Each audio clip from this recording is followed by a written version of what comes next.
Welcome to Hardheaded Podcast. We're excited that you've joined us as we have a conversation. We found that a good conversation allows us to share what's on our mind, whether current events, what's grinding our gears, or our pet peeves. It also allows us to share our top 3, a list of our favorite things on any given subject, most of which are highly opinionated.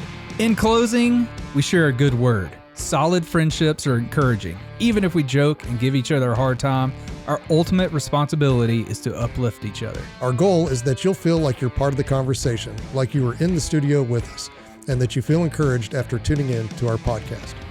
It's time to join the conversation. Kick it! All right. Thanks for joining us. We are here, the Hardheaded Podcast. With Trussell me, Media Studios. That's right. With me, as always, Mr. Matt Amos and Mr. Chet Sears. Today, we got a great show for you. We are going to talk about the top 3. Optimistic. Top 3 long-term We'll tell savings. you if it's great afterwards. We're not really sure right now. It's always phenomenal. I listen to every episode we produce. Top 3 long. That was awesome. Chet about knocked himself out with his microphone there. Top 3 long-term saving tips. Investment tips. Investment tips. Which is different than saving. Well, mine might. Awesome. Awesome. Phenomenal show is in jeopardy. We're going to have to see how this plays out. Yeah, anyway, we'll see. I think it's still a good top 3 on mine. We're going to hear a good word from Chet. And to start us off, Matt, what's on your mind? Merry Christmas, Matt. Merry Christmas. Merry Christmas, Troy. Merry Christmas. We are in the season. Or Happy Christmas. Does that trigger you? I don't like it as much as When Merry somebody Christmas. says Happy Christmas? I don't mind merry or happy. I prefer merry. Yeah, I mind happy.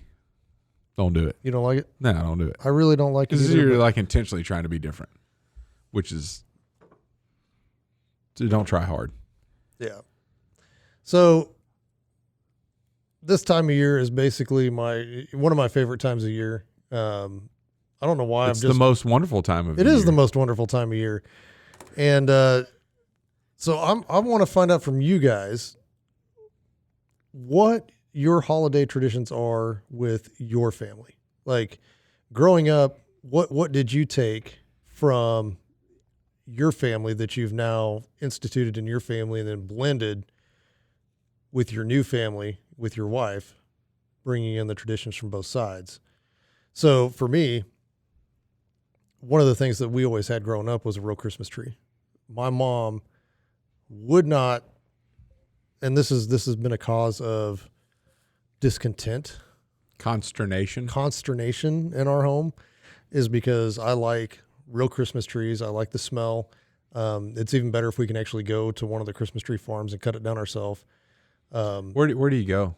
There's a place down in Derby Yeah. that has some really good trees down Kind there. of out in the country? Yeah. Do you like Well, no, it's actually not too far off of K15 down there. Dadgummit, that backfired on me pretty good. I grew up next to a Christmas tree farm Did you? in the country. In the country? If you would have said, "Oh yeah, it's way out there in the country," I'm like, "Yeah, because all Christmas tree farms are." No, there's 2 or 3 of them here, and they're not really that far outside the city. Do you like to barter with the guy, like on A Christmas Story, where the old man really liked to barter with the Christmas? I'm not much of a barterer when it comes to that, and it's like, because they give you the price list when you get there, and they're like, "This is how much it's going to be for this tall and this tall." Okay. Yeah. And I know that in my house, my wife doesn't believe that an 8-foot tree fits with the star or the angel, whatever we have on top that year. Yeah, you know what was on top of our tree? A deer. A deer. A deer head. Not like a real deer head. It's an artificial. So It's an antler-themed tree okay, that my wife did, which is shocking to me. But it's well done. I like it. So she doesn't want you to have an 8-foot tree. Well, she doesn't want me to have a real tree, number one, because she complains about having to put the water in, and then it makes when she's helping me or I'm helping her or however you want to say it, put it up, it makes her all itchy. But that's just one of the things that I have not let up on is I like the real Christmas tree because I like the smell. And so I was I was down in Kentucky and they had a fake tree that they put up and they're like, do you use real or fake trees? I was like, real tree only. And like, why? Well, because I like the smell. Oh, well, they got these little things that you can stick in the tree and make it smell like a Christmas tree. And so they had these little sticks that they hung, these little green sticks that had, I'm assuming, like a fir oil or something on them, which strangely enough, I have for Admiral's Pennant because as soon as I smelled it, I was like, yeah, that's fir needle oil. I recognize that smell. And then they put it on the tree and I was like, this is not the same. That's not fresh. It's not fresh cut. That's not pine, Mm-hmm. And so that was one of the traditions that we've brought to our house. And then, growing up, it was always a tradition to have chili on Christmas Eve. Yeah. Yep. It's not a Christmas thing, but okay. But it's cold weather. Yeah, I'm with you on the weather, chili. but it just doesn't ring Christmas. That's Christmas Eve. Christmas Day, you do, your ham or whatever you're going to do. And that's one that we haven't really kept. Every now and again, we'll get that one out. But I don't know if Christmas feels the same to me now as it did when I was a kid. When you believed in Santa Claus? No, I don't know. And I don't know if my kids have that same feeling around this holiday and what it's for as much as I did when I was growing up. Have you noticed that with any of yours? Our kids are just all about presents. Well, and they're still pretty young. Yeah. I don't know. They all know the reason for the season because we've told them and we read the Christmas story. And that's one of the traditions that we had as a kid growing up, always read the Christmas story. I guess my sister read it before I could read, and then I took over and read it every year on Christmas Eve. And then we would have dinner and open gifts afterwards. My family always went way crazy overboard on gifts. If my mom had her way, she'd still go crazy overboard with gifts. Mom, feel free with the kids, not with me. But, so we've tried to rein that in.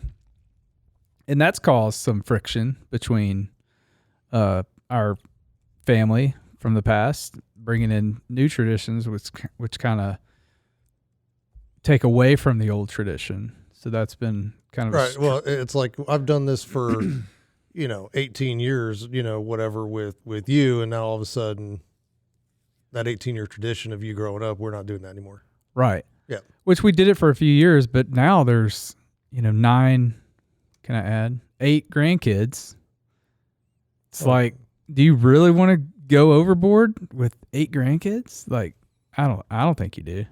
Maybe they do, but so we started drawing names for the adults. So you could buy one gift for an adult, and we usually do it on Thanksgiving, which we didn't even do this year. So I don't know what we're doing. It's been really nice because you don't have to spend a lot of money. Just buy some stuff for the kids and something for one other family member, and it's great. It's not all about the gifts. Shouldn't be. No, and that's the funny thing is my mom and my dad both over the last, I don't know, I think it's been the last 2 years, have been like, well, hey, is there anything that you need or that you want for Christmas? And just give me that list. And they're like, no. Yeah, I think that Christmas lists, I think, damper gift giving. So I think they just say no, and then you're left on your own to think about them. Yeah, and what have I paid attention to? What have I noticed they needed, or what do I have that they would really enjoy? Exactly. Yeah. And so, and I find that for me anyway, actually going out and shopping for that person, not just doing it online, But finding something and going out and purposely trying to find something as you're going through. This is Matt Amos talking here. Yeah. Like you like going into stores all of a sudden? That's the only time of year I'll do it. Yeah. Yeah. And if I can go find something, I'll be, oh, that's really good. I think I want to do that. And then I'll check the online price. And if I get cheaper online, then I do that. But you got the idea in the store, so that's the thought that counts. Right. At least I like to think so. Well, it is what you're thinking if it's the thought. And I did go out and last year, and I'm trying to think of the name of it. But I got each one of my parents what was the coin that the lady gave? She didn't have. It's a biblical story. She didn't have anything. Is it the 2 pennies? The mite? The mite. But is it the widow's mite? I think so. Is that it? Something like that. I searched forever to try to find them, and ended up, guess where I got 2 of them? At Walmart. No, Gold and Silver Pawn. Old the Pawn Stars. They had. I was searching online, and then the Gold and Silver Pawn came up, and I was like, "That's the Pawn Stars." And so I looked. They had 2 of those coins, and then so they sent them out, and then that's what I gave my mom and dad was the widow's mite. Yeah. Each of them one of those, 2,000-year-old coin. Yeah. And it's pretty cool to look at. And then I got them both because they're not really tech savvy, and so I bought them season 2 of The Chosen On DVD along with some swag. But Nice. hopefully they're not listening because this year, that was last year. yeah, that was last year. I'm not giving away anything. I thought Christmas was done right. No, I haven't. As of this recording, I have not done any shopping whatsoever. I went simple this year, and at least for my. You got everybody matching pajamas? Nope. I did something a little. I'll show you guys after the podcast, but I did something that I think's pretty neat for my girls. Anyway. Yeah.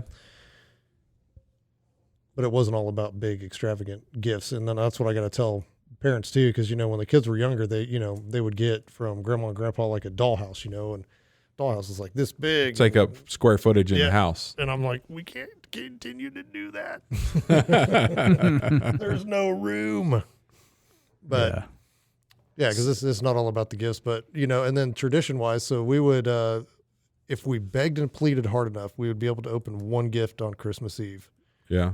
Or if we had company over, like cousins or whatever, we would open their gifts that night, and then, families on Christmas. But that was one of the traditions that we always had.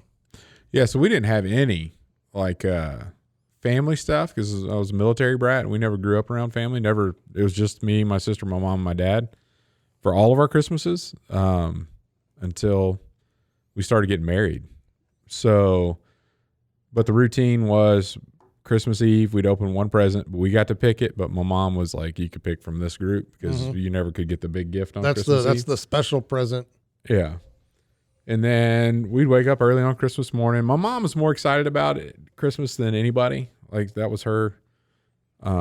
She loved it. So, we got up on Christmas morning, opened presents. One thing that was different from Troy's family was individual unwrapping, which happened before the grandkids came. So I don't know what it was like. I mean, this is a thing. I didn't even think it was a thing. Like, it's like, oh, it's time to open presents. Go. And typically the kids would all just go. And then, maybe the adults would start opening some a little slowly. And then, of course, there's a lot fewer presents for the adults.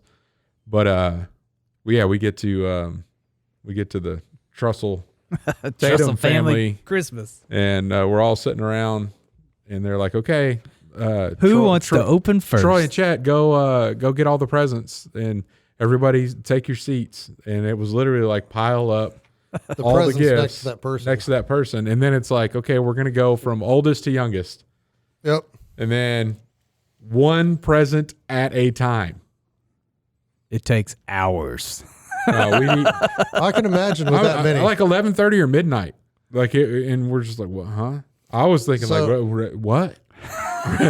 Really? So what's funny about this that is still going? is we This is past my bedtime. We used to do that at my house, but it was Christmas morning, and a majority of the time it was just me and my family. We'd go to the grandparents maybe in the afternoon or whatever, the Christmas Eve or not Christmas Eve, because my dad was always, he was the music minister at the time, and so we'd be at the Christmas Eve service, and so now we do it that same way. And my mom made a comment at Thanksgiving. It was like, it just gets so late. Yeah. And so it's like, we're going to start earlier. Yeah. Like instead of having, we started doing that too. Instead of having Christmas dinner, why don't y'all come over around noon, have some snacks, do whatever, then do the presents, and then we can do a smaller dinner. Yeah. Because everybody would be filled up on appetizers or whatever. But we started doing that same thing. Put the presents in a pile next to the person, and then we do the youngest or the oldest to the youngest. Yeah. So yeah, that was a eye opener getting into that tradition. From where I grew up, it was just like go, and everybody's like, and then we all clean up the paper. I think it was that way for us. Like the first year we got back. And the kids just started tearing into presents, and then it was like, oh, Grandma got me this gift, and Grammy got me this gift, but they don't know who gave him what gift. Yeah, and so they don't know who to thank or whatever, for that particular. So there's like a time to do that, like when you're admiring. That's the thing. You open up all at the same time, and then you're like, oh, I got this phone. And then Matt's like, yeah, I thought of you when I bought, oh, thank you, Matt. I really appreciate this phone. And then, oh, I got this laptop over here. Oh, yeah, thanks, Troy. You can still do that. You don't have to like unwrap the thing, throw the paper away, ask for the scissors to cut the box, open the box, fold the box back, tuck the box away so we could use it again next year. Yeah. No. I don't. Yeah. And by the way, your granddad got white T-shirts and Virginia peanuts, but we still had to watch them unwrap. We all knew what they were in the box, but we're still watching the whole unwrapping thing going on. Yep. Not dogging it. It was just different from what I grew up. But I don't remember doing a big meal or anything on Thanksgiving or on the Christmas Eve. But then we'd have a big shindig Christmas dinner on Christmas Day. But not much other tradition. That I did grow up like right next to a Christmas tree farm, and they piped music. So like on Thanksgiving Day, all the way to Christmas Eve, you could step outside my house and hear Christmas music, and sweat because you're in Louisiana. Right. It's There's so no hot, snow. Yeah, you don't have to have snow to grow Christmas trees. No, I'm just saying that you got the Christmas music, and Yeah, that was kind of the weird thing when we moved to California. And it was Christmas. It's just like, it doesn't feel like Christmas. no cool weather. However, one of my coolest Christmas ornaments came from California because we went to a place that I'm pretty sure the statute of limitations is over, that we weren't technically probably supposed to cut a Christmas tree down. And me and my buddy who lived in the barracks, we went, cut one down, and as we were cutting them down, it's in the mountains and started snowing, and now it feels like Christmas, and then we got the trees down, and he would always decorate his room just great. Like his room was just Christmased out.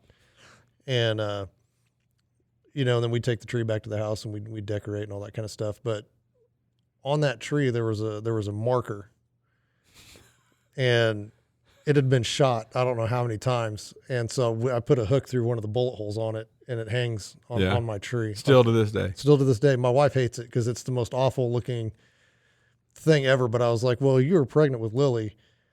And when we were cutting the tree down, I'm standing next to the tree, and I got my buddy's hat with the things that come down. Flaps, and I've got them all, out, and I've got the axe in my hand, and she's like, I don't know, eight months pregnant at the time with my daughter. And so I was like, it's just kind of a memory from that moment where you're just sitting in the truck, 8 months pregnant. Like, why am I here? Yeah. But anyway, just the Christmas mood. I guess that's what's been on my mind. Not really anything particular. That's a tough thing, though, like the generational transitions with Christmas traditions. Blending family traditions together can be tough. Yeah. Especially when people are set in their way and you got to hear it from your parents and then you got to hear it from the in-laws and, Yeah. It's like, let's just come together and have a good time. And it probably irritates both sides because I'm just like, whatever. Yeah. The 4 stages of life. Number 1, you believe in Santa Claus. Number 2, you don't believe in Santa Claus. Number 3, You become Santa Claus. you are Santa Claus. Number 4, you look like Santa Claus. You, sir, Yeah, I'm are headed looking. You're headed to stage 4, Chet. there. Yeah. It's like DEFCON 4. Look out. DEFCON. Anyway, Good that's stuff, man. what's I been on like my it. mind. Merry Christmas to all of our listeners and viewers. Yeah. Ho, ho, ho. Let's take a break. That was a bowl full of jelly. Are you driving traffic to your website?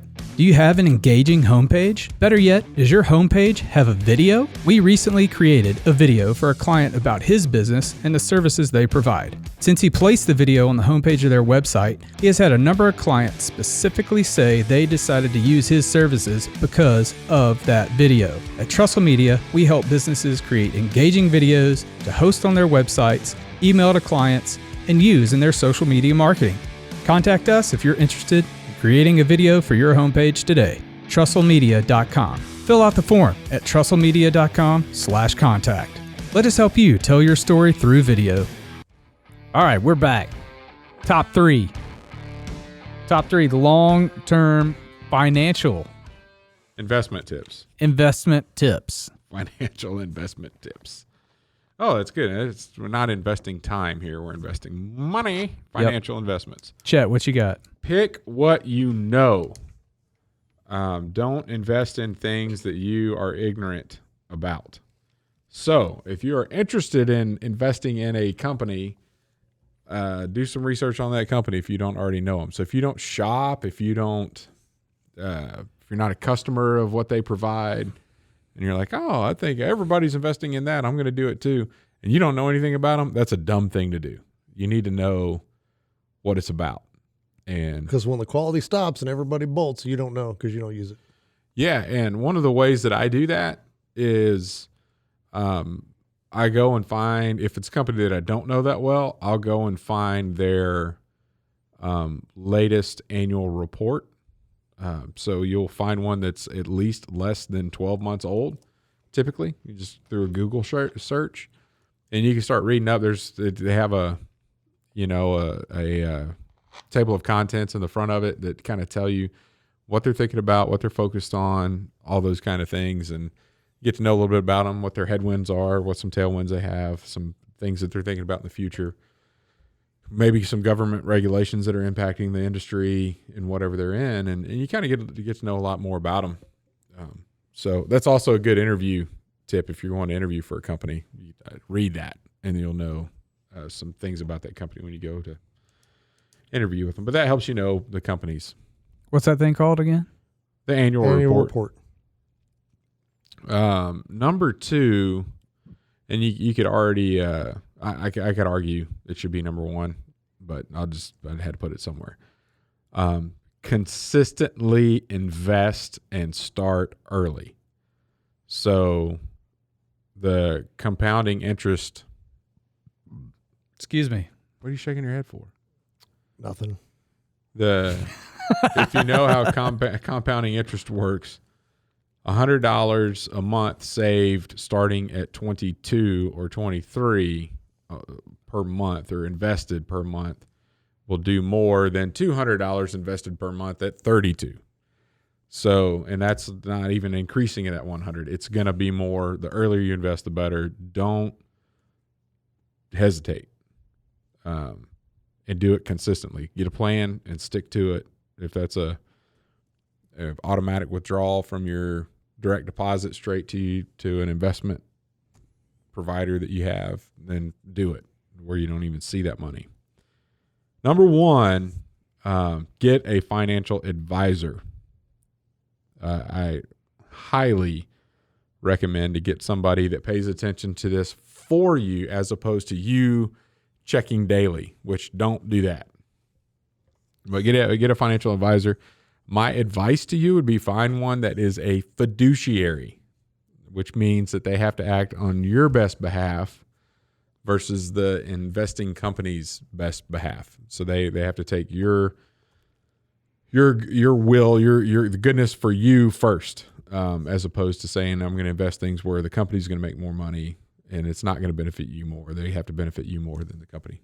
So they actually have to register that way. So it's a fiduciary is a thing that's easy to find, and your good financial advisors are already there.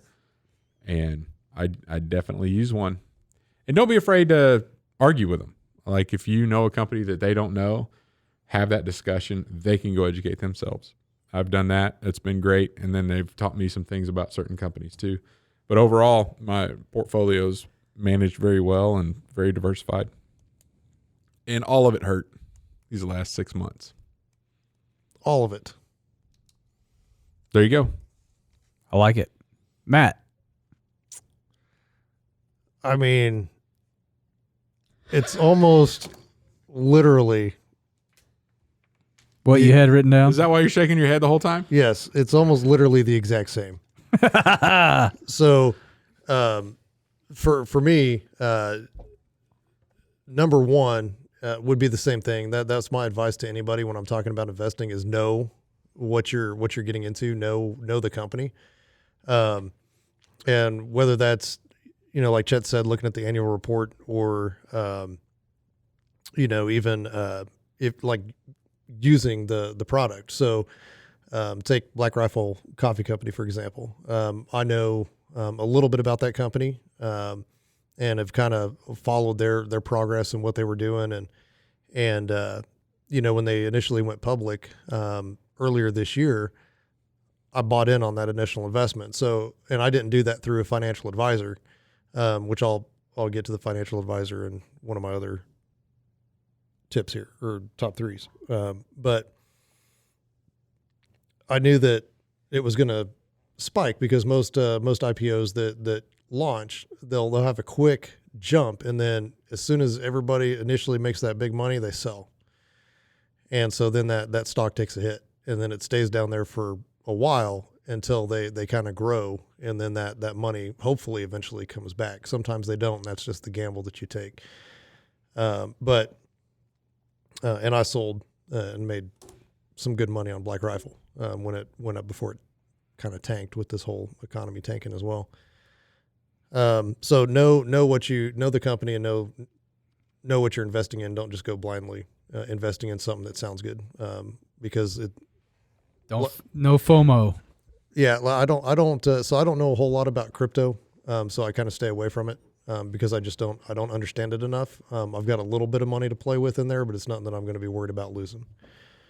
Number two, don't invest more than you're willing to lose. Because there's a lot of people that saw some of these cryptos going, skyrocketing and getting in when it was, let's say like is it Dogecoin, or I think that's how they pronounce it. They bought it at 53 cents, and then I think it may have gone to, I don't know what it went up to total, but people that bought in a lot right there, and then they're like holding it. And then, the value went down to, I don't even know what it's sitting at today, but I think it's like at 8 cents. yeah. I mean, so, they took a big hit on that, or, leave it in there in the hopes that it might return, which I don't know that it will. So don't put more in than you're willing to lose. And then number one is I've kind of changed it up based on what Chet said, because ours would have matched almost exactly. And my number one would be just do it. Set the money aside. Set yourself a monthly allotment for your investment, and whether that's whatever you can afford, whether it's $20 a month, whether it's $40, $100, $200, figure out what's safe for you. What luxuries, if it's a financial strain for you to do it, figure out what you can cut out now that doesn't really matter. whether that's going to Starbucks, every day or, whether you need to downgrade your cellular plan, because this is going to return benefits a lot more than that cup of coffee is in 10 years. And so take those little amounts of money and turn those into investments using, if you have no clue what you're doing, get a financial advisor and say, hey, here's what I want to do. And a lot of them have initial amounts that they'll let you buy in with. And then after that, it's kind of, you can put in whatever you want per month and say, hey, this is what I've got to work with here. And then just make sure that amount a month isn't overextending you. But the financial advisor is a huge piece of that. And I actually need to do that myself, just because recently I haven't had the time to look, which is, again, one of the rules: don't look.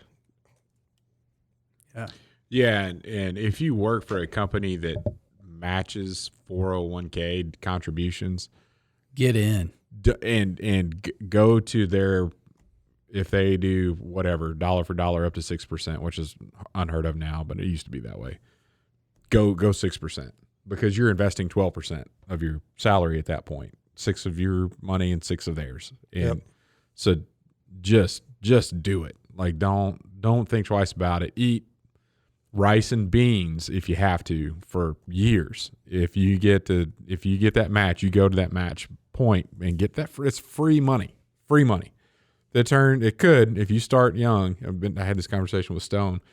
Like, the day you get your job out of college, you max out your 401k contribution based on their company match. You can't start soon enough. No. You just can't. Yep.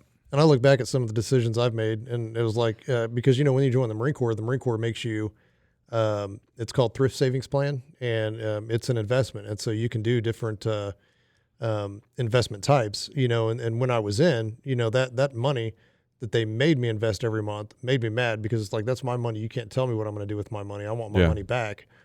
And so, you end up doing, the minimum or whatever it was, which I think at the time was maybe $25 or $50 a month is what went into a fund, And then when I retired, I had the opportunity to continue to invest in that plan or move it over to a Roth or whatever I wanted to do.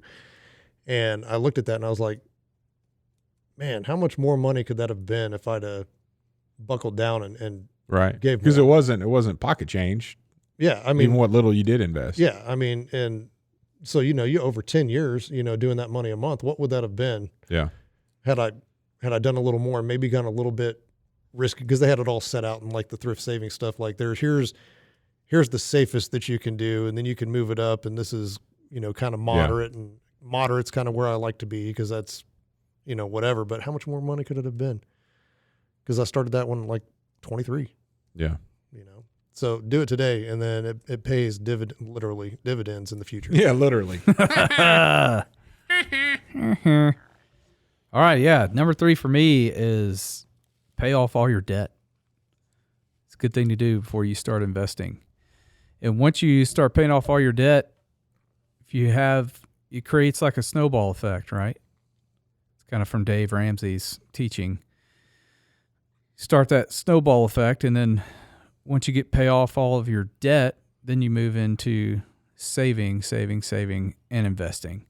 Well, actually, he tells you save $1,000 first, then pay off all your debt, then save 3 to 6 months of earnings, salary, of expenses, of expenses. Yeah.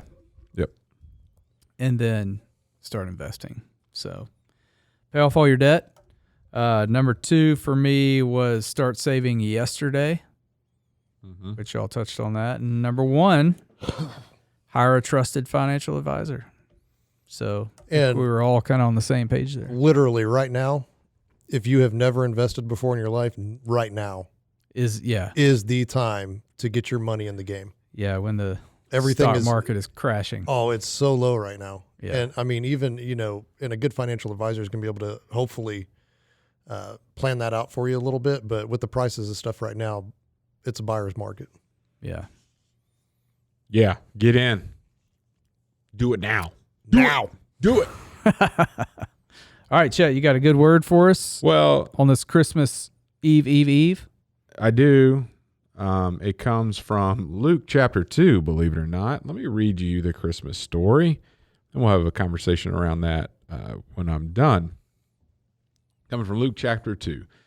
And it came to pass in those days that the decree went out from Caesar Augustus that the world should be registered. This census first took place while Quirinius was governing Syria. I can imagine you reading this as a kid and how much fun it was when you came across words like that. Yeah. So all went to be registered, everyone to his own city. Joseph also went up from Galilee out of the city of Nazareth into Judea to the city of David, which is called Bethlehem, because he was of the house and lineage of David, to be registered with Mary, his betrothed wife, who was with child. So it was that while they were there, the days were completed for her to be delivered, and she brought forth her firstborn son, and wrapped him in swaddling cloths, and laid him in a manger, because there was no room for them in the inn. Now there were in the same country shepherds living out in the fields, keeping watch over their flock by night. And behold, an angel of the Lord stood before them, and the glory of the Lord shone around them, and they were greatly afraid. Then the angel said to them, Do not be afraid, for behold, I bring you good tidings of great joy, which will be to all people. For there is born to you this day the city of David a Savior, who is Christ the Lord. And this will be the sign to you. You will find a babe wrapped in swaddling cloths, laying in a manger. And suddenly there was with the angel a multitude of heavenly hosts, praising God and saying, Glory to God in the highest, and on earth peace, goodwill toward men. So it was, with the angels had gone away from them into heaven, that the shepherds said to one another, Let us go now to Bethlehem, and see this thing that has come to pass, which the Lord has made known to us. And they came with haste, and found Mary and Joseph and the baby lying in a manger. And when they had seen him, they made widely known the saying which was told them concerning this child. And all those who heard it marveled at those things which were told to them by the shepherds. But Mary kept all these things and pondered them in her heart. Then the shepherds returned, glorifying, praising God for all the things they had heard and seen as it was told to them. Before I jump to the 5 points from this article that I'll read to you, I think one of the things that stands out to me on this one, when the angel said, unto you, he's talking to the shepherds. Like this Messiah was for everyone, and shepherds were not the highest in the hierarchy. They're actually relatively low, living out with the sheep. And the angel chose them to announce Jesus' birth, who he was, and said that he was born for you. A lot of them were the youngest person in the family. Yeah. Historically speaking. So if 5 takeaways from Luke chapter 2 that we can apply for our lives today. This is an article from BibleStudyTools.com. It was released last year. Didn't have an author on it. 1, Jesus wasn't above simple circumstances. So if you think about how a king, the King of Kings, came into the earth, he came through one of the most poor and unflattering ways. Didn't even have an inn to stay, born in a barn and laid in a feed trough.